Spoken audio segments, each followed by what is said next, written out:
उज्ज्वल Bharat news के खास कार्यक्रम एडिटर्स टॉक में आप सभी दर्शकों का बहुत बहुत स्वागत है। नमस्कार, आपके साथ मैं हूं खुशबू। सबसे पहले एडिटर्स टॉक को ढेर सारा प्यार देने के लिए आप सभी दर्शकों का बहुत बहुत आभार। आप सबको बताते चले कि एडिटर्स टॉक के अलग अलग एपिसोड में हमारे editor in chief Ravi Tunna अलग अलग क्षेत्र से जुड़े लोगों से रूबरू करवाते हैं और जानते हैं उनसे जुड़े संघर्ष और सफलता की कहानी, उन्हीं की जुबानी। तो आइए आज के एपिसोड में हम आपके लिए लेकर आए हैं एक नए मेहमान को। देखते रहें एडिटर्स टॉक।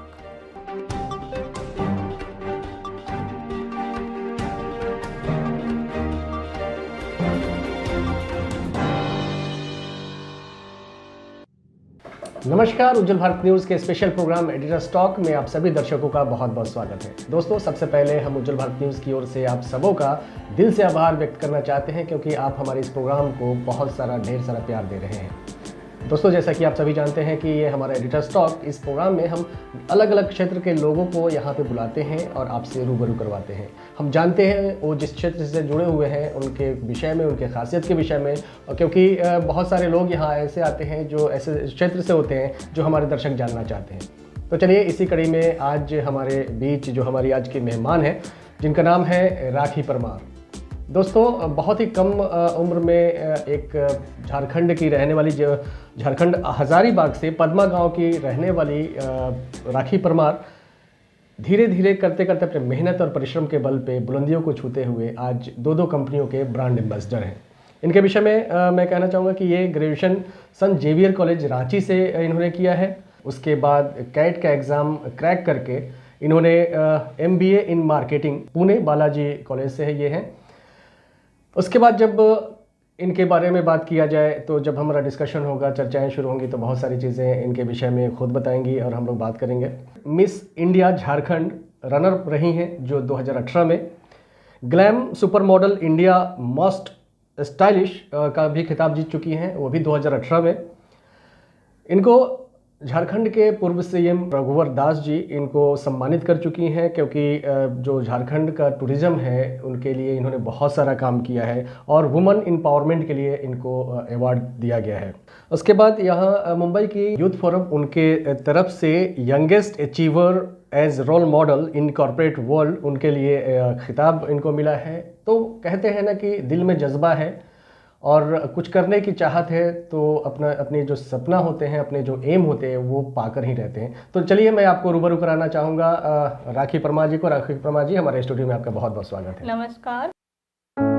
सबसे पहले जितने भी देशवासी हैं और जितने भी उज्ज्वल भारत के दर्शक हैं, सभी को मेरी तरफ से नमस्कार और ढेर सारी शुभकामनाएं कि उज्ज्वल भारत को इतना सारा प्यार मिल रहा है। और मुझे यहाँ पे उनकी टीम को भी बहुत सारी बधाई देना चाहूँगी कि उन्होंने मुझे इनवाइट किया और आगे मैं उनसे बातचीत करने के लिए काफ़ी ज़्यादा एक्साइटेड हूँ। राखी, हम चाहेंगे कि आप, क्योंकि दर्शक भी हैं, मैंने तो इंट्रोडक्शन दिया, लेकिन आप भी अपने विषय में कुछ हमारे दर्शक को। मैं अपनी जर्नी अपने बचपन के दिनों से स्टार्ट करना चाहती हूँ। जैसा कि आप लोग जानते हैं, मेरे पिताजी एक बैंक में थे तो उनका हमेशा ट्रांसफ़र होता रहता था। तो मेरी जो स्कूलिंग वगैरह हुई वो बिहार से हुई, बिहार के औरंगाबाद बिहार से। मैंने DAV पब्लिक स्कूल से अपने 10th ग्रेजुएशन सब, मतलब 10 बोर्ड वहाँ से मैंने पास आउट वगैरह किया।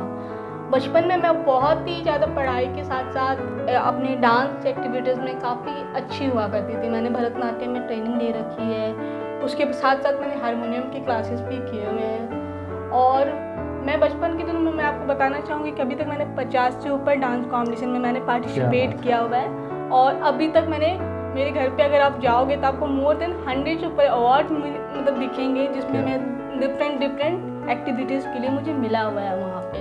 तो बचपन में मैं थोड़ी शाई किस्म की लड़की हुआ करती थी, बहुत ज़्यादा पढ़ाई के लिए फोकस रहते थे क्योंकि मैं बिलोंग करती एक राजपूत फैमिली से। तो वहाँ पे आप लोग समझ सकते हो कि कितनी सारी कंजर्वेटिव चीज़ें होती हैं। और मतलब बिहार झारखंड में लोग ज़्यादातर फोकस करते हैं एजुकेशनल अपग्रेड करने के, सरकारी सर्विसेज के लिए। हाँ, और हम लोग बिलोंग करते एक मिडिल क्लास फैमिली से। तो वहाँ पे भी हमारी तरफ से भी मतलब होता था कि हम भी पढ़ाई लिखाई करके एक अच्छे कॉलेज या कंपनी में काम करें, वर्क रोल करें। देन धीरे धीरे 10th का मैंने कंप्लीट किया, फिर मैं रांची आई। रांची में मैंने अपना सेंट जेवियर्स, जो कि one of the top college है झारखंड का, वहाँ से मैंने अपना BBA कंप्लीट किया। उसके बाद फिर मेरी जो इच्छा थी, मैं जाना चाहती थी कॉर्पोरेट वर्ल्ड में। कॉर्पोरेट वर्ल्ड में मतलब मैं हमेशा इंटरव्यू देखती थी इंदिरा नूई जी का, शिखा शर्मा जी का, तो मुझे लगता था कि हाँ मैं एक दिन Why not me? जी मैं कॉर्पोरेट एंटरप्रेन्योर बनना चाहती थी, कुछ विमेन आइकॉन जैसा मैं कुछ करना चाहती थी, थोड़ा हटके करना चाहती थी, क्योंकि मतलब गर्ल्स बीइंग अ गर्ल बाहर निकल पाना, और वो भी बिहार झारखंड से, तो वो मेरे लिए सोच करके अपने पेरेंट्स से डिस्कशन करना भी मतलब थोड़ा सा था कि मैं उनसे बात करती हूँ उस बारे में। बट मेरी फैमिली का सपोर्ट मेरे एजुकेशन के लिए काफ़ी ज़्यादा रहा था, स्पेशली मेरे लिए मम्मी से ज़्यादा पापा मेरे लिए खड़े रहते थे हर डिसीजन में। तो जब मैंने उनको बताया कि मैं कैट का एग्ज़ाम देना चाहती हूँ, तो पापा ने बोला अच्छा अगर स्कोर करती हूँ, अच्छा कॉलेज मिलेगा तो डेफिनेटली तुम जाओ पढ़ो। देन फिर मैंने कैट का एग्ज़ाम दिया, 2012 में ही मैंने एग्ज़ाम दिया हुआ था मैंने।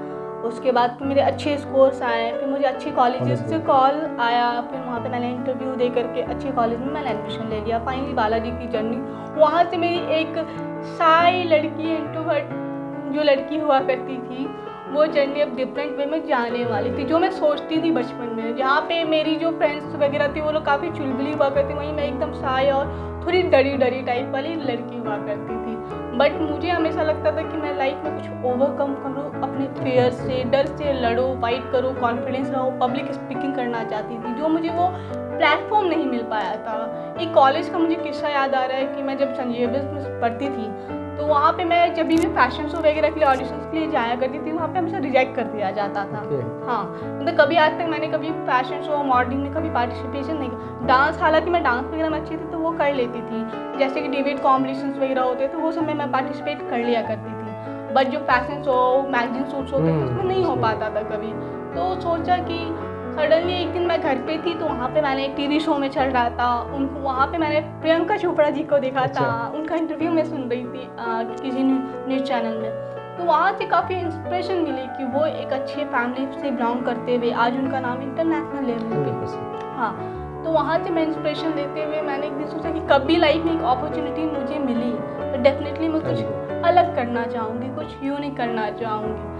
देन जब बालाजी में मैंने MBA का कंप्लीट किया, then I got campus placement जो हमारा होता है MBA कंप्लीट करने के बाद, तो मुझे मुंबई के एक बड़े मतलब कंपनी में मुझे जॉब मिल गई वहाँ पे। वो भी अपने कैलिबर के थ्रू मिला, क्योंकि MBA करना भी एक डिफ़िकल्ट टास्क होता है, बिकॉज हमारे 365 डेज कंटिन्यू क्लासेस होते थे, not a single day holiday. मतलब मैं 2 साल तक घर नहीं जा पाई थी अपने MBA के PGDM के प्रोग्राम के समय पे। उसके बाद फिर जब मैं मुंबई आई, तो मुंबई मेरे लिए कम्प्लीटली एक नई जर्नी थी, जो जिस सिटी को मैं बचपन में टीवी में देखा करती थी, सपनों की नगरी एंड महानगरी के रूप में लोग जानते थे। तो मैंने सोचा कि यार कैसे मतलब वहाँ से स्टार्ट करूँ, कैसे होगा। बट पापा का बहुत हिम्मत था, कोई बात नहीं, जाओ, सब अच्छा होगा। उनका ये सब मेरे कानों पे हमेशा रहते थे कि मेरे पीछे हैं, मेरे मम्मी पापा हैं हमेशा साथ में पढ़ने के लिए। देन मुंबई आई, वहाँ पे सब कुछ मैनेज किया। जब मैं यहाँ पे आई तो देखा घर ढूंढना यहाँ पे तो मोस्ट डिफिकल्ट टास्क लगा एक लड़की के लिए, और जहाँ पे जिसकी फैमिली नहीं है उसके लिए बहुत मुश्किल था घर ढूंढ पाना, रहना अकेले। उसके बाद रोज़ के house hold problems, local trains यहाँ की, ये सब चीज़ों को समझ पाना भी एक चैलेंजिंग था। उसके बाद सबसे ज़्यादा एक्साइटमेंट थी कि मैं एक कॉर्पोरेट वर्ल्ड में एंटर करने वाली थी, तो एक एक्साइटमेंट था कि अभी मैं नया कुछ सीखने जा रही हूँ, मेरी एक लाइफ की नई जर्नी स्टार्ट होने वाली है। फिर मैं थी मार्केटिंग रोल में। मार्केटिंग रोल भी एक चैलेंजिंग होता है, बहुत मतलब एक टारगेट ओरिएंटेड जॉब होता है आपके पास, ऊपर से आपको बहुत सारी चीज़ें मैनेज करनी होती है। तो वो 1-2 साल मेरे लिए काफ़ी डिफ़िकल्ट था मुंबई में, बिकॉज काफ़ी सारी चीज़ों को मुझे मैनेज करना था, क्योंकि नई चीज़ें, और खासकर लड़की होते हुए, और वहाँ की लड़की जो बिहार झारखंड में हाँ। तो उस तरीके से मैंने धीरे धीरे, उस समय तो मेरा अल्टीमेट गोल यही था कि मुझे कॉर्पोरेट में बहुत कुछ लर्न करना है, बिकॉज मेरे लाइफ में एक ही एम है कि मैं लर्न करूँगी उतना मैं ग्रो कर पाऊँगी लाइफ में। विदाउट लर्निंग आप लाइफ में कुछ अचीव कर ही नहीं सकते हो। तो उसी तरीके से धीरे धीरे मैं लर्न करते करते, मैं एक दिन सडनली मैं मीटिंग के लिए जा रही थी अपने, तो देखा मैंने फेसबुक में एक जगह ऑडिशन चल रहा था मिस इंडिया के लिए। मैं स्क्रॉल कर रही थी एंड मैं मैं कुछ अपने काम से रिलेटेड सडनली मेरे माइंड में क्लिक किया कि यार एक टाइम पहले बचपन में मैंने सोचा था कि एक दिन शौक मुझे हो यहाँ गया। जाना है। तो सडनली फिर मैंने उसमें अप्लाई कर दिया। लेट्स सी कि मतलब एटलीस्ट Reply क्या शॉर्टलिस्ट आता है, होती हूँ या नहीं होती हूँ, बिकॉज मेरा जॉब रोल मतलब दिन के 9 से 10 घंटे मैं जॉब में दे रही हूँ और 6-7 घंटे की नींद मिल रही है, ऊपर से खाना पीना भी सब कुछ मैनेज। मैंने सोचा कि कर पाओगी तो ठीक है, लेट्स ट्राई। तो सडनली मैंने जब ऑडिशंस के लिए गई वहाँ पे मैंने प्रिपरेशन देखा, वहाँ पे सारी प्रोफेशनल मॉडल्स आई हुई थी। मैंने आज तक लाइफ में कोई ट्रेनिंग भी नहीं ली है मॉडलिंग से रिलेटेड या फिर किसी भी अच्छा। ग्रूमिंग क्लासेस से रिलेटेड, कोई ट्रेनिंग नहीं लिया। तो वहाँ पे मैंने सोचा ठीक है, मेरे पास कॉन्फिडेंस है, मैं बोल सकती हूँ, मैं अपने आप प्रेजेंट कर सकती हूँ अच्छे वे में। तो जब मैंने ऑडिशन दिया सडनली मेरे को मतलब वहाँ से मुझे पता चला कि मैं शॉर्ट लिस्ट हो गई अरे हूँ। क्या बात तो है। ये मेरे लिए काफ़ी एक मतलब Excitement and, एक्साइटमेंट एंड एक क्लिक करता है I magical. can. Yes I can. Then जब मैंने घर वालों को समय तक नहीं बताया था कि पापा मम्मी मुझे मतलब मेरा एक इंटरेस्ट है यहाँ पे, मैं जाना चाहती हूँ। जब मैंने उनको बताया ऑडिशन के बाद कि मेरा सिलेक्शन हो गया है, तो थोड़ा सा उनका रिएक्शन था, अरे ये तुमने कैसे कर लिया, क्योंकि तुम तो हमेशा कॉर्पोरेट में जाना चाहती थी, मिस इंडिया एंड ऑल। कहते हैं चलो एक हॉबीज़ के रूप में मैं आगे बढ़ना चाहती हूँ, देखते हैं लेट्स ट्राई क्या जाता है। तो फिर ऐसे करते करते मेरा फाइनल राउंड के लिए सिलेक्शन हो गया। उसके बाद मैं जॉब भी करती थी 9 to 7। उसके बाद फिर मैंने अपना प्रैक्टिस सेशन खुद से स्टार्ट किया, खुद से मिरर से बातें करना, रैंप वॉक के लिए खुद से प्रैक्टिस करना। उसके बाद फिर जो जो मतलब इम्पॉर्टेंट चीज़ें होती हैं इन्हांस करने के लिए, आपकी पर्सनालिटी डेवलपमेंट करने के लिए, वो सभी चीज़ें मैंने खुद से स्टार्ट किया। और आफ्टर 3 मंथ के बाद जब फाइनल ऑडिशन था, मतलब फाइनल जब डे आता है, मेरे 5 डेज़ के दिल्ली में हमारा कॉम्पिटिशन चल रहा था। तो मैंने जॉब में जब प्राइवेट जॉब करते तो छुट्टी मिल पाना बहुत मुश्किल होता है। तो इसके लिए मैंने अलग से मेहनत किया, जो मेरा जो गैप था 6 मंथ का, एक्स्ट्रा काम किया मैंने, मतलब कि ताकि वो 10 दिन मुझे छुट्टी मिल पाए। मतलब वो मल्टीटास्किंग हो रहा था मेरे लिए। दैन मुझे छुट्टी मिली और उसी समय ये था कि मेरी दादी जी का भी देहांत हो गया। तो वो मेरे लिए बहुत दुखद था कि अब पता नहीं कैसे चलो।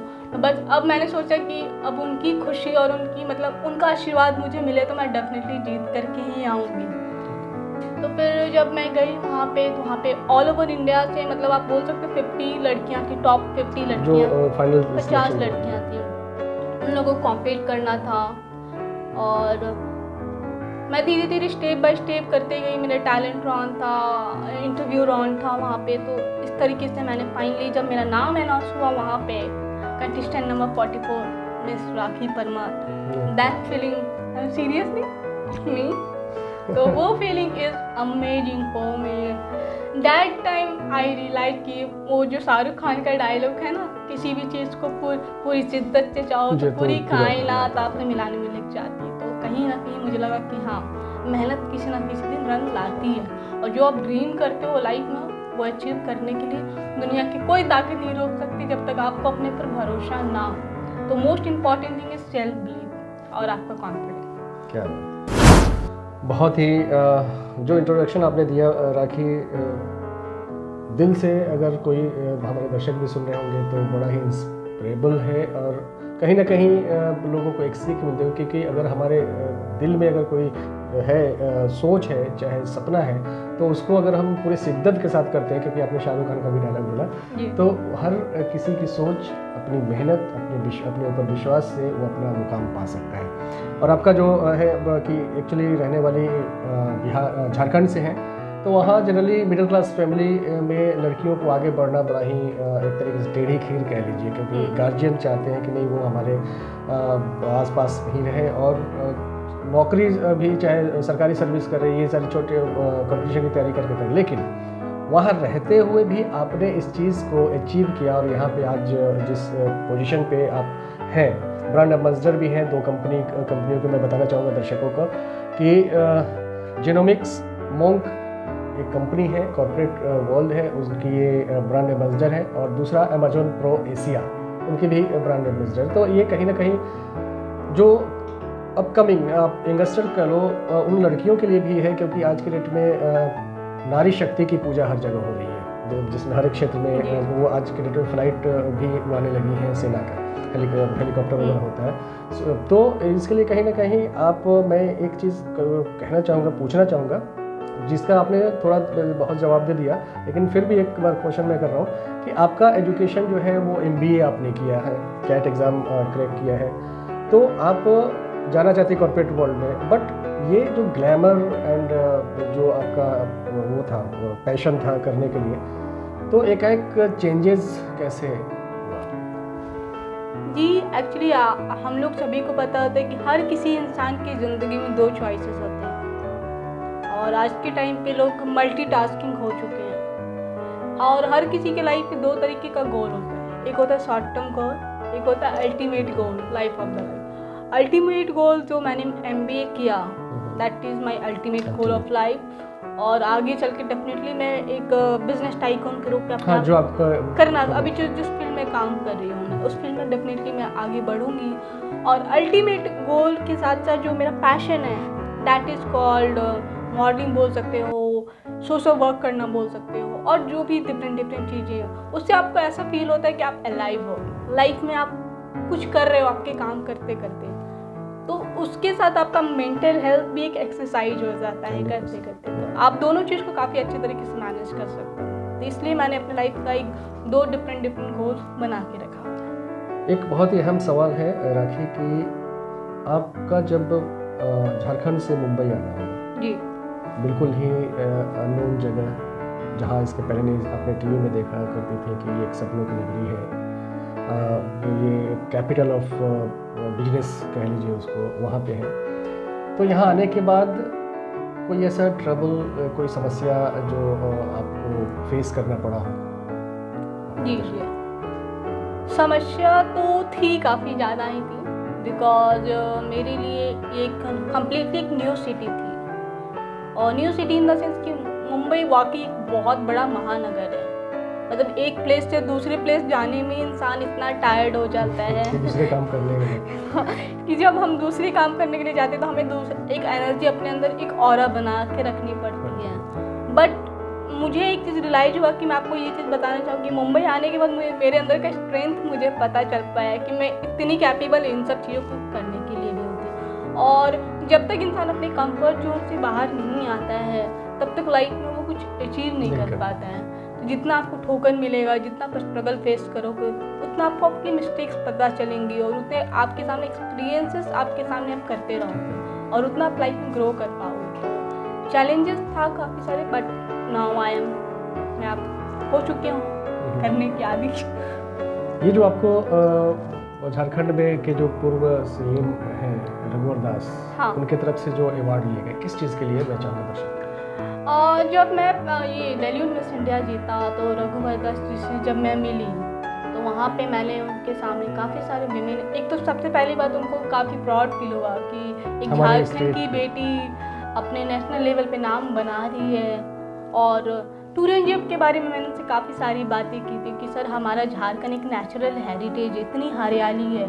मैं जब मुंबई में रहती हूँ तो लोग जानते नहीं है लिटरली कि झारखंड है, या कंफ्यूज हो जाते हैं कि लाइक मिक्स कर देते हैं कि यूपी बिहार झारखंड सब एक ही है। उत्तर भारतीय लोग यहाँ तक कि मुझे यहाँ तक बोला जैसे झारखंड में स्टॉल है ना, मतलब जंगल तो नहीं, ऐसे लोग कंफ्यूजिंग क्वेश्चन पूछते। तो मैंने बोला कि जब सर से मेरी बात हो रही थी तो मैंने उनको टूरिज्म के बारे में काफ़ी अच्छा प्रमोशनल एक एक्टिविटी बताया था, जिनको वो प्रस्ताव काफ़ी अच्छा लगा था। तो दैट टाइम उसी के कारण मुझे ये प्राइज़ मिला, अवार्ड मिला। मतलब मैं इतनी लॉजिकल थिंकिंग के साथ बात कर रही हूँ, स्टेट के डेवलपमेंट में के लिए आप सोच रहे हैं। राइट। राखी, आपने glam super model India most stylish का खिताब जीता 2018 में। जी वो क्या है? जी ये भी एक ब्यूटी पेजेंट है, जैसा मैंने डेल्यूट का जीता हुआ था। उसके बाद ही मैंने सेकेंडली जो मुझे अब एक अपॉर्चुनिटी मुझे मिल गई थी। बोलते हैं ना, जब एक रास्ता खुलता है तो दूसरा रास्ता अपने आप बन जाता है, और जब अपॉर्चुनिटी नहीं मिलती तो कुछ भी नहीं मिलता। अपॉर्चुनिटी आपको क्रिएट करना पड़ता है। ठीक उसी तरीके से मुझे ग्लैम सुपर मॉडल इंडिया का एक अपॉर्चुनिटी मिला। उसी तरीके से आप स्क्रॉल कर रहे थे तो आपको पता चला रे यार यहाँ पे नहीं, वहाँ पे मुझे सामने से मुझे ऑफर आ अच्छा, गया। ओके, ऑफर तो ये चीज़ था वहाँ पे। तो मैंने जब पार्टिसिपेट किया वहाँ पे, कोलकाता में मेरा ये फाइनल कॉम्पिटिशन होने वाला था। वहाँ पे भी डिफरेंट क्षेत्र से मतलब कैंडिडेट लोग थे जो पार्टिसिपेट कर रहे थे। तो ये भी एक ग्लैमर टाइप का शो था जहाँ पे आपको अपना टैलेंट, आपकी पर्सनालिटी, आपके जो भी शोकेस है आपको शो करना था। फिर फाइनली जब मुझे वहाँ पे विनर घोषित किया गया, that is for most stylish diva. क्या बात है। जैसे कहते हैं ना कि किसी भी इंडस्ट्री में एक गॉड फादर होता है। जी, आपका कोई गॉड फादर है इस क्षेत्र में? गॉड फादर तो मेरा कोई भी नहीं था इस इंडस्ट्री में। मेरे गॉड फादर हमेशा से मेरे पापा रहे हैं। मैं जी वही सोच रहा हूँ। क्योंकि मेरा बैकग्राउंड इस फील्ड से नहीं रहा है, लेकिन जो मैंने बचपन से अपने पापा को मेहनत करते हुए देखा है वही चीज़ मैंने सीखा है। और हमारा डिस्कशन ज़्यादातर इसी चीज़ लाइफ में सक्सेस कैसे करना है। मेरे पापा एक बहुत पावरफुल थिंकर हैं, तो उनसे मैं काफ़ी ज़्यादा इंस्पायर्ड होती हूँ। जब भी वो बात करते हैं ना तो एक अलग सा ऑरा मिल जाता है उनसे बात करते हैं। तो मेरे गॉड फादर मेरे लिए मेरे पापा ही रहे हैं हमेशा। गॉड फादर आपके पापा रहे। हाँ। और लाइफ में किसी से इंस्पिरेशन मिला हो, चाहे किसी रोल मॉडल को आप फॉलो करती हैं? रोल मॉडल तो मतलब ऐसा कोई खास नहीं थे। मतलब मैंने अपने पापा को ही बचपन से देखा हुआ है, और मम्मी घर पे इतनी सारी मल्टीटास्किंग करती हैं, मतलब उनके अंदर भी काफ़ी टैलेंट मतलब आप अपने घर से ही सारी चीज़ें, जी, अगर जी। आपके पापा इस टीवी स्क्रीन पे देख रहे होंगे तो सैल्यूट है आपको, आपके मम्मी और पापा को, उज्जवल भारत न्यूज़ टीम की ओर से। और बहुत अच्छा लगता है कि जब कोई भी बच्चा, कोई भी जो यंगस्टर्स हैं वो अपने मम्मी पापा को रोल मॉडल मानते हैं, तो ये भी एक बहुत बड़ी बात है। क्योंकि जिस फील्ड में आप हैं उस फील्ड में हमेशा से एक गॉड फादर, एक इंस्पिरेशन कि मैं प्रियंका चोपड़ा की तरह बनूंगी, चाहे मैं प्रीति जिंटा की तरह बनूँ, लेकिन आपने उस चीज़ को बना। तो ये भी कहीं ना कहीं एक हमारे यंग जनरेशन को सीख मिलनी चाहिए कि आप जो कुछ भी सीखना चाहते हैं आप घर से सीख सकते हैं और एक सक्सेसफुल आदमी बन सकते हैं। आप प्रोफेशनल वर्किंग हैं और आप एक मीडिया हाउस में मार्केटिंग हेड हैं। इतनी कम उम्र में इस पोस्ट को आप ग्रैब किए हुए हैं, तो एक चीज़, एक लाजिम सवाल बनता है कि मार्केटिंग का मतलब होता है एक तो टाइम, उनको टाइम देना पड़ता है, 12 आवर्स, और इसमें घंटे का कुछ ये नहीं होता है। उसके साथ साथ माइंड, वो भी आपका सेट होना चाहिए। वो हर समय काम करता है कि मैं अपनी कंपनी को किस तरीके से मार्केटिंग दूँ, बिजनेस दूँ। उसके बाद जो आपकी जो पैशन है, जिसके लिए भी आप काम कर रही हैं और अच्छा नाम कर रही हैं और अच्छी जगह पे पहुंच चुकी हैं और आगे भी बढ़ना चाहती हैं, तो फिर आवर्स तो 24 ही होते हैं, सोने के घंटे भी होते हैं 6 से 7 घंटे। आप अपने काम में 12 घंटे तो छोड़ दीजिए, 11 घंटे 10 घंटे, लेकिन माइंड भी जो काम करता है वो भी आपके साथ साथ पहले रखा। तो कैसे आप मैनेज कर सकते हैं, और क्या आपको लगता है कि आप इसके साथ साथ अपने इस कॉर्पोरेट वर्ल्ड में काम करते करते अपना जो एम है वो पा सकते हैं? ऐसा आपको? जी, मैं आपको बताना चाहूँगी कि मैं अपने ग्लैमर वर्ल्ड के अलावा जो मेरा अचीवमेंट रहा है, मेरी प्रीवियस कंपनी में जहाँ पे मैं मीडिया में काम करती थी, 11 times continue star of the month का क्या खिताब बात मैंने जीता हुआ है। क्या और ये स्टार ऑफ द मंथ मेरे बहुत हार्ड वर्क, मैं बता सकती थी। मतलब मेरा काम ऐसा रहता है कि कभी कभी मुझे कितने ब्रेकफास्ट स्किप करना पड़ जाता है, लंच स्किप करना पड़ जाता है। और मतलब मुझे, अगर मैं घर पे ही पहुँचती तो मुझे रात को कभी कभी लैपटॉप में मैं कंटिन्यू बैठ कर के प्रेजेंटेशन रेडी कर रही होती हूँ, डील्स के बारे में सोच रही होती हूँ, बिकॉज हमारा काम is completely revenue generated for the company. तो उसके लिए मुझे अपने मेंटल हेल्थ के साथ मुझे फिजिकल भी बहुत ज़्यादा मतलब वर्कआउट करना पड़ता है। तो चैलेंजिंग था, बट मेरे माइंड में एक चीज़ क्लियर थी कि अभी मैं हार्ड वर्क कर रही हूँ, आगे चल के डेफिनेटली मैं उसके ऊपर एक सक्सेस पा लूँगी मैं। तो इसी कारण शायद आज मुझे, मतलब आज मैं मार्केटिंग हेड की पोजीशन में हूँ, बिकॉज जो मेरा नॉलेज था इन 4-5 सालों के काम करके, एक्सपीरियंस के साथ मैंने काफ़ी ज़्यादा ग्रैब किया, सीखा मैंने चीज़ों को बहुत ज़्यादा, मतलब हद से ज़्यादा। नहीं, तो अभी आप जो काम कर रहे हो तो आपको पता है कि ग्लैमर वर्ल्ड में जाने के लिए आपको डाइट पे विशेष ध्यान देना पड़ेगा जी। आपको अपने फिजिकल फिटनेस पे ध्यान देना होगा, तो इसमें भी तो टाइम जाता है जी। तो फिर आप जिम भी जाना पड़ता होगा, उसके अलावा डाइटिशियन से बात करके, लेकिन आप बोल रहे हैं कि हम स्किप भी कर देते हैं सुबह का नाश्ता चाहे अपने काम को लेके, तो कहीं ना कहीं दोनों को साथ लेके चलना है। तो ऐसा नहीं लगता कि काश हम इस काम को छोड़ के मैं अपने इस ग्लैमर फील्ड में जाऊँ, या दोनों को साथ लेकर? नहीं सर, जब इंसान जुनून में काम कर रहा होता है ना तो सब कुछ भूल जाता है, उस समय इंसान को हमेशा जीत दिखाई देती है। तो ठीक उसी तरीके से मैं भी अपने जुनून के साथ काम चाहे वो मेरा प्रोफेशनल करियर हो या फिर मेरा पर्सनल करियर, दोनों में मैं अपना 100% बेस्ट देती हूँ। टाइम मैनेजमेंट आज के टाइम में मोस्ट इम्पॉर्टेंट थिंग जो मैं आजकल के यूथ को मैं बताना चाहूँगी, टाइम मैनेज करना चाहिए। हर चीज़ के लिए टाइम मिलो, हर चीज़ हो सकता है, पॉसिबल होता है। मतलब अंदर से आपके अंदर एक सेल्फ मोटिवेशन होना चाहिए कुछ भी करने की। नहीं, अगर ऐसा है तभी तो आप आज के डेट में दो ब्रांड एम्बेसडर। जी जी। तो मैं चाहूँगा कि हमारे दर्शकों को जो ब्रांड एम्बेसडर का आपको ये पद मिला और लोगों ने आपको उस लायक समझा, तो थोड़ा ब्रांड एम्बेसडर का जो सफ़र है कैसे आप तक पहुँचा वो मुझे दर्शक को बताइए। ब्रांड एम्बेसडर बनना मतलब it's like a dream come true for me, because लोग इसके लिए काफ़ी वर्क करते हैं, बहुत एक्सपीरियंस होता है, तब जाकर उनको एक ब्रांड एम्बेसडर की अवधि मिलती है। तो मेरे लिए जो पहला जो अपॉर्चुनिटी मिला that is for Geonomics Mom. एक ये ब्रांड है जिनके अंदर काफ़ी सारे डिफरेंट प्रोडक्ट्स हैं, like beauty product is there और garments is there, shoes, everything is there. तो वो they are looking for a face जो एकदम न्यू फेस उनको चाहिए था विद अ मल्टीटास्किंग रोल। तो सडनली जब उन्होंने मेरी प्रोफाइल देखी हुई थी तो उनके थ्रू मुझे कॉल आया for making a brand ambassador. और अभी हर जगह अमेज़न की चर्चा है, तो वहाँ तक कैसे? अभी अमेजन प्रो या न्यू कंपनी इज लॉन्चिंग, अभी ये न्यू लॉन्च हो रहा है, ई कॉमर्स कंपनी। तो अभी मैं आपको बताना चाहूँगी वो भी मेरी प्रोफाइल को स्क्रॉल कर रहे थे एंड दे वांट मी कि वो भी एक नए फेस की तलाश कर रहे थे। तो उनकी तरफ से मुझे सामने से ऑफर आया कि लाइक अगर आप बनना चाहते हैं, इंटरेस्टेड हो तो sir I don't have time, मतलब मैं जॉब भी करती हूँ मंडे से Saturday, they are okay with it. तो फाइनली मैंने बोला ठीक है। तो ये मेरे लिए एक सपना जैसा ही है कि आज मैं दो कंपनियों के लिए ब्रांड एम्बेसडर के लिए काम करती हूँ। मतलब एक चीज़ मैं पूछना चाहूँगा कि इन सारी चीज़ों के लिए आप कभी रात में सोने के बाद सपना भी देखती थी क्या कि मैं ऐसा बनना चाहती हूँ?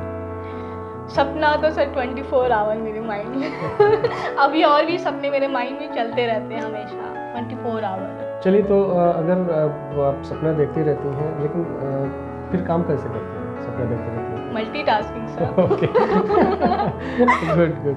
तो अब हमारे दर्शकों को अपने लाइफ में जो एम कहते हैं ना कि जहाँ हमें जाना है, आप मल्टीटास्किंग कर रहे हो, बट जहाँ आपको जाना है, कहाँ जाना है, वो हमारे दर्शकों को अगर हो सके तो रिवील करें।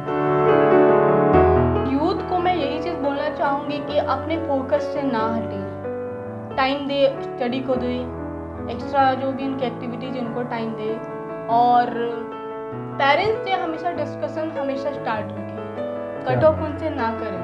ये मैं बताना चाहूँगी क्योंकि आजकल की यूथ फ्रेंड्स सोशल मीडिया को अपनी लाइफ बना चुके हैं। तो आई वांट कि नहीं, अपनी फैमिली से, अपने लव वन से, अपने पेरेंट्स हमसे जुड़ के रखें, बिकॉज एट द एंड वही काम आते हैं, कोई और काम नहीं आता है। तो उनकी ब्लेसिंग के साथ आप आगे बढ़ोगे तो लाइफ में कोई भी मतलब बड़ी से बड़ी बेंचमार्क भी आप पा सकते हो।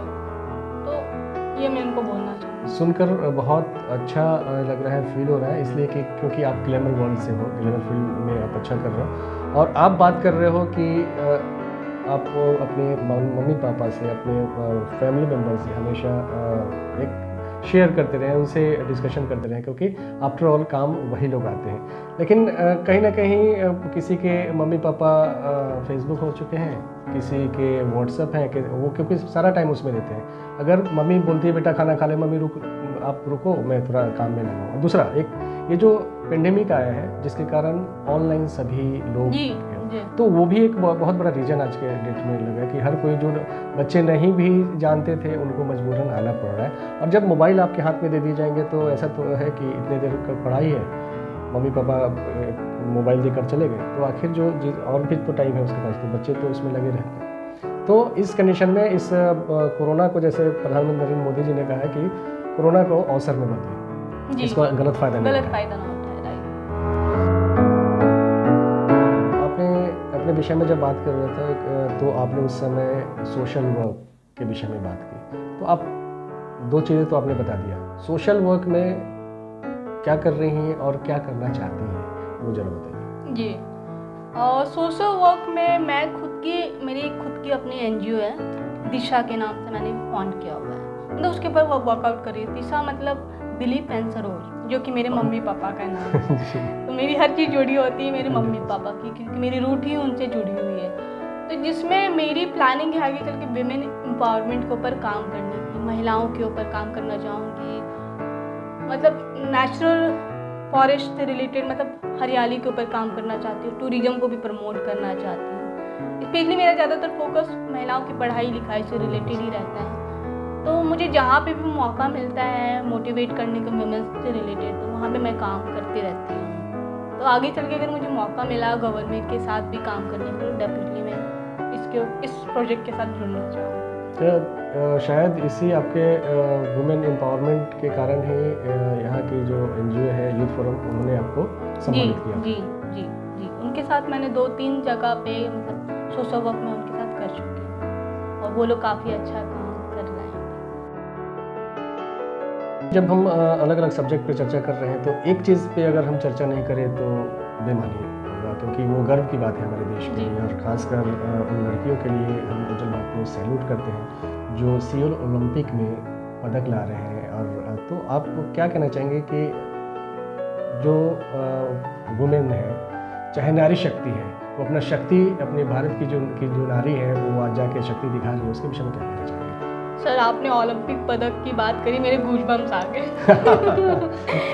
बिकॉज ऐसा लगता है कि जैसे वो पदक उन्होंने नहीं जीता, हमारे देश और मैंने खुद को जीता है। और स्पेशली जब महिलाएं जब इतना अच्छा प्रदर्शन कर रही हैं, तो मैं यही बोलना चाहूँगी, ना कि एक नारी होने के नाते, क्योंकि उनके खुद के सपने ने जीत किया, तो उनको मैं डेफिनेटली सैल्यूट करूँगी। और जो भी हमारे कंट्री में यूथ हैं, जो भी देख रहे हैं, मतलब आप हर एक क्षेत्र में आप अपना 100% दो। मेरा वही कहना रहेगा कि जो चीज़ भी करो, आप डेडिकेटली करोगे ना, तो लाइफ में आप हर चीज़ अचीव कर सकते। थैंक यू सो मच उज्जवल भारत कि आपने मुझे मौका दिया यहाँ पे मेरी जर्नी के बारे में बात करने के लिए।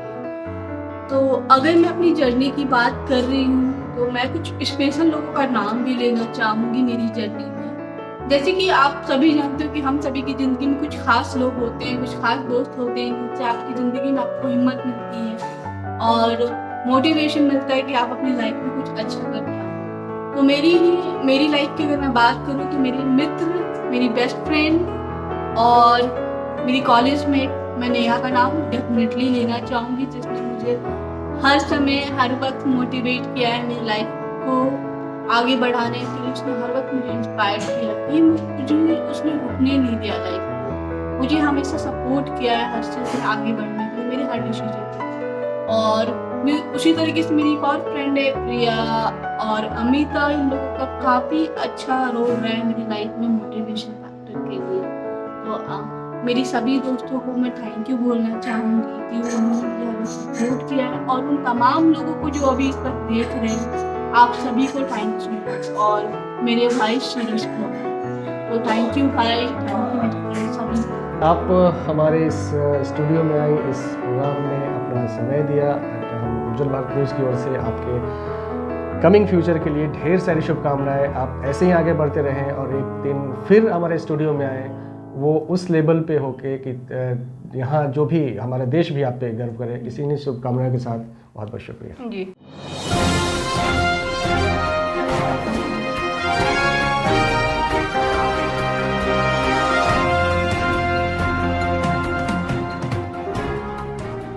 दोस्तों, कैसा लगा आज का हमारा यह एपिसोड? आप अपने कमेंट्स और सुझाव हमारे चैनल के कमेंट्स बॉक्स में साझा जरूर करें, ताकि हम अपने कार्यक्रम को और बेहतर बना सकें। और एक खास बात, आप हमारे उज्जवल भारत न्यूज़ चैनल को 24/7 लाइव देख सकते हैं। अगले एपिसोड में हम फिर हाजिर होंगे एक नए मेहमान के साथ। दीजिए इजाज़त, नमस्कार।